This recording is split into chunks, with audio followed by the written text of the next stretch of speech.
A woman carries her child for 10 months, but her husband insists she kneel and bow on her father's death anniversary. Little does she know, this seemingly normal ceremony is actually a sinister possession drama. Yu Qing is less than 2 weeks away from giving birth, but her husband insists on taking her back to his hometown for her father's memorial service. Strangely, from the moment Yu Qing steps into the house, her mother-in-law has a cold expression, even finding fault with a peach among the offerings because it doesn't look fresh.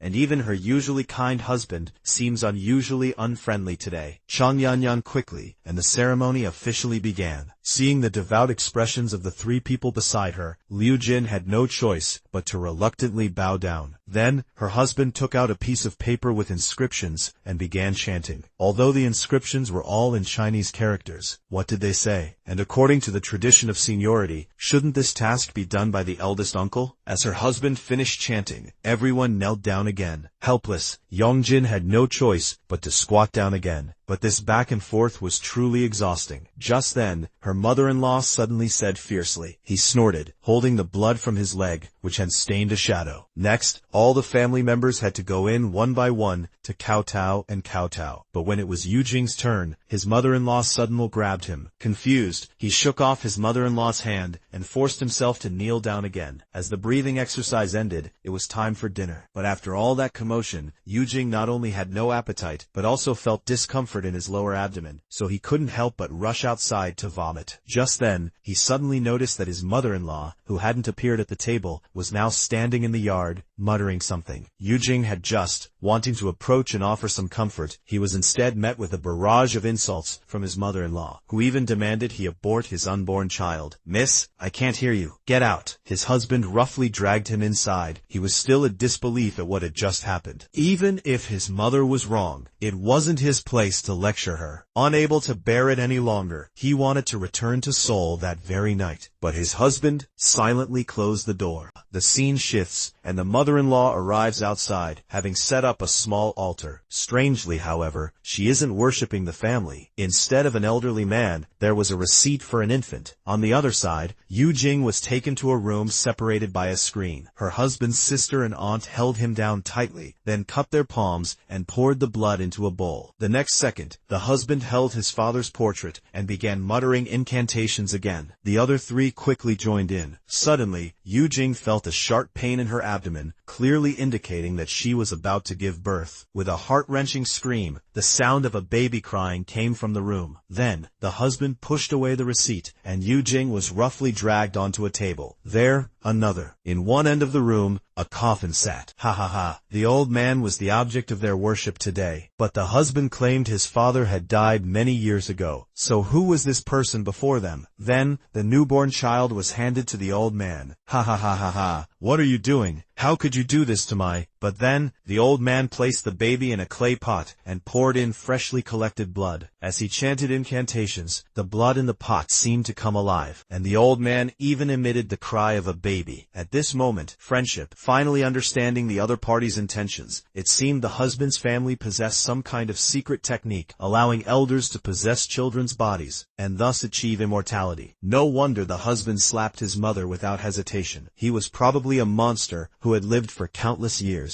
Blood continuously gushing from the pottery jar connected this evil family together. Just then, someone threw a jar of high-proof liquor from the table onto the ground, instantly igniting a raging fire inside the room. During the casting of the evil spell, they could only stand obediently in place, enduring the agonizing pain of the flames. The old woman hurriedly took the baby out of the pottery jar, and then, with a heavy heart, handed him to Yu Qing. The 2 quickly escaped from the sea of fire, but the door was locked from the inside. Yu Qing asked the old woman to take care of the child for the time being, while he went to the corner, picked up the peach jar on the ground, and smashed it against the door bolt. But the old woman lifted the baby's body to snatch the treasure. It turned out that Yu Qing had given birth to a girl. As the elder of this family, the old woman also knew how to possess a body. Who in this world doesn't yearn for immortality?